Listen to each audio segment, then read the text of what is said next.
తెలంగాణలో తొలి విడత పంచాయతీ ఎన్నికలకు పోలింగ్ ముగిసింది. ఇప్పుడు క్యూ లైన్ లో ఉన్న వాళ్ళకే ఓటు వేసే అవకాశం కల్పిస్తున్నారు. మధ్యాహ్నం 2 గంటల నుంచి కౌంటింగ్ ప్రక్రియ షురూ కానుంది.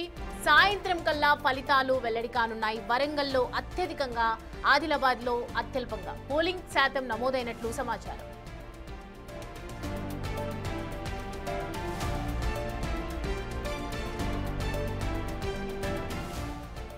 రాష్ట్ర వ్యాప్తంగా 37,562 కేంద్రాల్లో పోలింగ్ జరిగింది. తొలి విడతలో 3,834 సర్పంచి, 27,628 వార్డు స్థానాలకు ఎన్నికలు జరిగాయి. పంచాయతీ ఎన్నికల బరిలో 12,960 మంది సర్పంచ్ అభ్యర్థులు, 65,455 మంది వార్డు సభ్యులు తమ భవితవ్యాన్ని పరీక్షించుకుంటున్నారు. కాగా ఇప్పటికే 396 సర్పంచ్ పదవిలు, 9,633 వార్డు సభ్యుల స్థానాలు ఏకగ్రీవమయ్యాయి.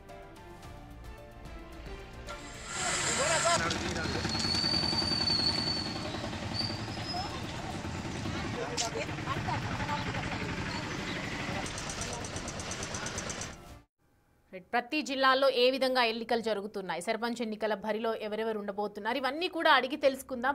మా ప్రతినిధి కరీంనగర్ నుంచి శ్రీనివాస్ మనకి అందుబాటులో ఉన్నారు. అక్కడి నుంచి శ్రీనివాస్, ఇప్పటివరకు ఎంత పోలింగ్ నమోదైంది, ఇప్పటివరకు జరిగినటువంటి పూర్తిగా పోలింగ్ లో ఏం జరుగుతోంది, అసలు పరిస్థితి ఏ విధంగా ఉంది, అక్కడ ఏమంటున్నారు బరిలో ఉన్నటువంటి అభ్యర్థులు?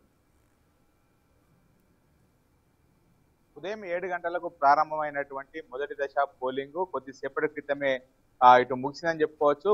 ఇప్పుడు ఉదయం 7 గంటల నుంచి మధ్యాహ్నం 1 గంట వరకు కూడా పోలింగ్ ప్రక్రియ కొనసాగుతుండటంతో ఇప్పుడు 1 గంట నుంచి ఇటు పోలింగ్ కేంద్రం లోపల ఎవరెవరు ఉంటారో వారందరికీ కూడా ఓటు వేసే అవకాశము ఇటు ఎలక్షన్ కమిషన్ ఇచ్చినటువంటి నేపథ్యం లోపల ఇటు 1 గంటకు పోలింగ్ ప్రక్రియ ముగిసినా గానీ గ్రామాల లోపల తమ ఓటు హక్కు వినియోగించుకోవడానికి గ్రామ ఓటర్లు పెద్ద క్యూ లైన్ లోపల నిలబడేటువంటి దృశ్యాలను మనం చూడవచ్చు. 1 గంట అయినా కానీ ఇప్పుడు లైన్ లోపల ఇంకా ఉన్నటువంటి పరిస్థితి కనబడుతుంది. గ్రామ పంచాయతీ ఎన్నికలు అంటేనే ప్రతిష్టాత్మకంగా తీసుకుంటారు.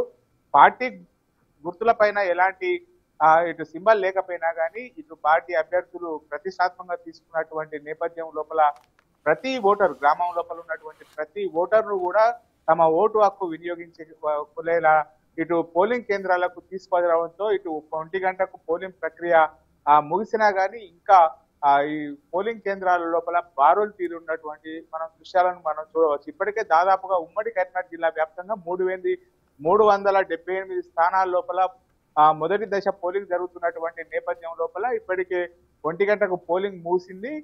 1 గంటకు కూడా మనకు పెద్ద ఎత్తున కూడా బారులు తీరుతున్నటువంటి దృశ్యాలను చూడవచ్చు. ఈ 1 గంటకు పోలింగ్ ముగిసినా కానీ పోలింగ్ కేంద్రం లోపల ఉన్నటువంటి వారందరికీ కూడా ఓటు వేసేటువంటి అవకాశము ఉంటున్నటువంటి నేపథ్యం లోపల బారు తీరినటువంటి పోలింగ్ కేంద్రాల వద్ద ఇంకొక గంట సమయం కూడా ఓటు హక్కు వినియోగించుకోవడానికి పట్టేటువంటి అవకాశం ఉన్నట్టుగా అయితే తెలుస్తున్నది.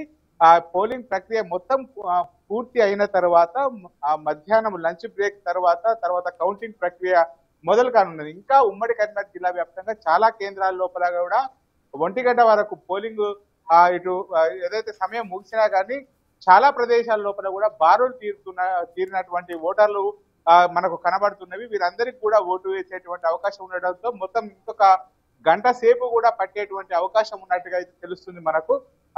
పోలింగ్ కేంద్రాల లోపల ఎవరెవరు ఉంటారో వారందరూ కూడా ఓటు వేసేటువంటి అవకాశాన్ని ఎలక్షన్ కమిషన్ అవకాశం ఇచ్చినటువంటి నేపథ్యం లోపల ఇప్పుడు వీరందరూ బారులు తీరినటువంటి ఓటర్లందరూ కూడా ఓటు హక్కు వినియోగించుకోవడానికి మరొక గంట సమయం పట్టేటువంటి అవకాశం ఉన్నట్టుగా అయితే తెలుస్తున్నది. మధ్యాహ్నం ఇటు తుది ఫలితం రావాలి అంటే మొదటి వార్డు మెంబర్లను లెక్కించిన తర్వాత సర్పంచ్ ఎన్నికలు కౌంటింగ్ చేపట్టడంతో 4-5 గంటల వరకు పూర్తి ఫలితం వచ్చేటువంటి అవకాశం ఉన్నట్టుగా అయితే తెలుస్తుంది మనకు. Right Srinivas, thanks for the updates. Right.